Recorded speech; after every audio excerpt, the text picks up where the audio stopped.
los súbditos españoles. Así que bueno, todas estas ideas van a ser tomadas por esta élite criolla que obviamente era ilustrada. Piensen que, como les dije, que todas las independencias de América estuvieron guiadas, al menos las de Hispanoamérica, estuvieron guiadas por una élite criolla rica y ilustrada en el sentido de que conocía o tomó contacto con todas estas ideas y no fue un movimiento popular. Es decir, en todo caso, los sectores populares, estoy hablando de los mestizos, los indígenas, algunos esclavos, los pobres, etcétera, etcétera, van a ayudar a acompañar, pero no van a estar a la cabeza de todo esto, sino que siempre va a haber una dirigente a cargo de eso. Fíjense que ahí hay algunos, por mencionar los más importantes: Bolívar, Miranda, Belgrano, Moreno. Francisco de Miranda y Simón Bolívar son venezolanos, ¿no? Belgrano, Moreno, habría que agregar a Bernardo de Monteagudo también ahí, en lo que es el Río de la Plata. Van a ver a la hora de estudiar que, bueno, ya tenemos nuestra materia de Argentina, pero cuando estudien ahora la independencia de Venezuela y de Nueva Granada, de todo lo que es el norte de América del Sur, van a ver que Venezuela se va a parecer bastante a lo que fue el proceso del Río de la Plata en cuanto a las ideas. Eran los dos centros, Caracas y Buenos Aires, las dos ciudades más reacias al dominio colonial, ¿no? Bien. En relación con las ideas de la Ilustración también está esta, ¿no? Que es por ahí un hecho trascendental en todo el mundo, que fue la Revolución Francesa, donde se aplicó por primera vez en Europa todas estas nuevas ideas.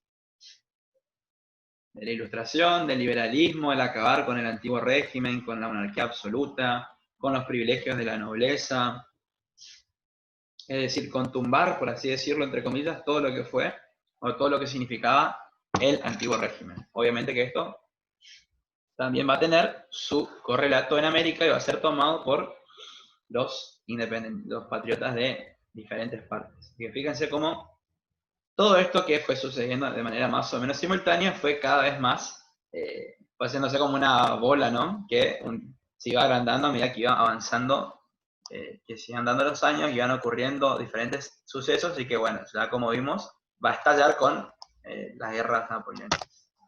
La famosa Revolución Francesa que llegó a su punto más radical cortándole la cabeza al rey Luis XVI, ¿no? Bien, otro elemento a tener en cuenta. Por ahí esto es importante tener en cuenta, que a la Constitución de los Estados Unidos, a la hora de hablar de documentos políticos, que va a ser muy importante, está la famosa Declaración de los Derechos del Hombre y del Ciudadano, estableciendo la igualdad ante la ley, la abolición de la esclavitud, que eso va a ser también un tema a tener en cuenta por cuando se logren las independencias, y las constituciones. Bien. Esta famosa Declaración de los Derechos del Hombre.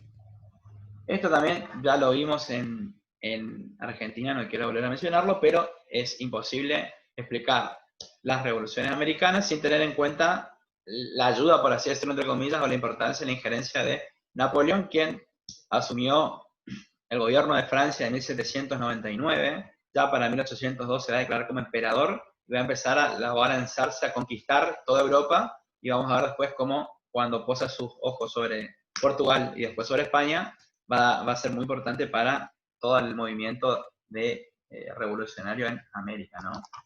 Así que bueno, Napoleón es fundamental para explicar las revoluciones. Y por ahí acá me voy a detener porque esto es importante, ya que nuestra materia es justamente América en general.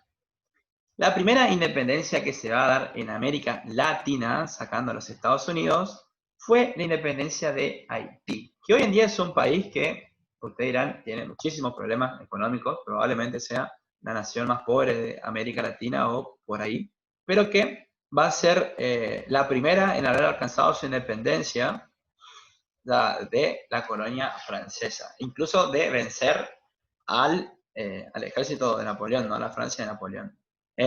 Para poner un poco en contexto, no se llamaba Haití, sino que era la colonia de Santo Domingo, que era una colonia francesa ubicada en el medio del Caribe. Hoy en día esto es Haití y esto es República Dominicana, en el Caribe. Y su principal función era la de producir y exportar azúcar, que en ese entonces era un bien muy preciado, ¿no? Era una colonia totalmente dedicada a la exportación de azúcar, y como allí no había población indígena, ¿qué hicieron? Obviamente que trajeron mano de obra esclava de África. Prácticamente el 90% de la población era esclava, con una minoría blanca francesa muy pequeña, dueña de las plantaciones, ¿no? Funcionó así por mucho tiempo hasta que justamente con todos los hechos de la Revolución Francesa que venían a acabar con la opresión, el dominio, el antiguo régimen, e incluso llegaron a decretar la abolición de la esclavitud en las colonias, los esclavos africanos, los esclavos haitianos, los esclavos negros, van a comenzar a organizarse y a rebelarse contra sus propios dueños, que esa es la palabra, o contra los propietarios que allí residían. El más importante, el héroe de la revolución, el héroe de lo que es la independencia de Haití, es un patriota latinoamericano muy reconocido y que lo vamos a estudiar después un poco más en detalle, fue este señor que obviamente es un cuadro, Toussaint Louverture, quien va a ser el encargado de organizar y liderar el levantamiento de esclavos en Haití. Todo marchaba genial, ya que en sintonía con el levantamiento de los esclavos, en Francia estaban pasando por la etapa más radical de la Revolución Francesa, llegando incluso a, como les dije, declarados de repente, alcanzaron su libertad, y en Haití se estableció un gobierno negro, porque obviamente eran la mayoría, a cargo de este señor, de Toussaint Louverture, ¿no? Pero bueno, una vez que Napoleón llega o accede al poder de Francia, al gobierno de Francia, él va a tratar de restablecer sus dominios coloniales, todos los que poseía Francia, y bueno, de esa forma va a mandar una expedición militar a la colonia de Santo Domingo, que encima estaba dirigida por su cuñado, para volver a restablecer el orden colonial en esa zona. Tal es así que cuando llegó y se comenzaron los primeros enfrentamientos, Toussaint Louverture va a ser prisionero y llevado a Francia. Lo van a sacar del mapa y va a acceder el segundo que lo seguía, el segundo en orden, también muy importante para Haití, que fue este señor que va a ser después el futuro presidente, Jean-Jacques Dessalines, así se pronuncia. Fíjense, todo lo que fue una guerra bastante cruenta y bastante particular, porque era más, o sea, además de ser una guerra por independencia, ¿no? Era una guerra racial, porque se estaban enfrentando la población negra, casi la totalidad, contra los blancos. Fíjense que esto va a quedar marcado porque durante estos años que transcurrió la guerra, fíjense que estamos en el pleno auge de Napoleón. A pesar de la superioridad militar de los franceses, no van a poder vencer a los haitianos. ¿Y por qué? Porque lo van a ayudar más que lo hecho en el campo de batalla, el clima, un clima tropical al cual no estaban acostumbrados los franceses, la superioridad en cuanto a población, ya que eran casi todos los esclavos contra una pequeña expedición del ejército, y las enfermedades, particularmente la fiebre amarilla, que incluso mató al jefe de la expedición francesa, al cuñado de Napoleón.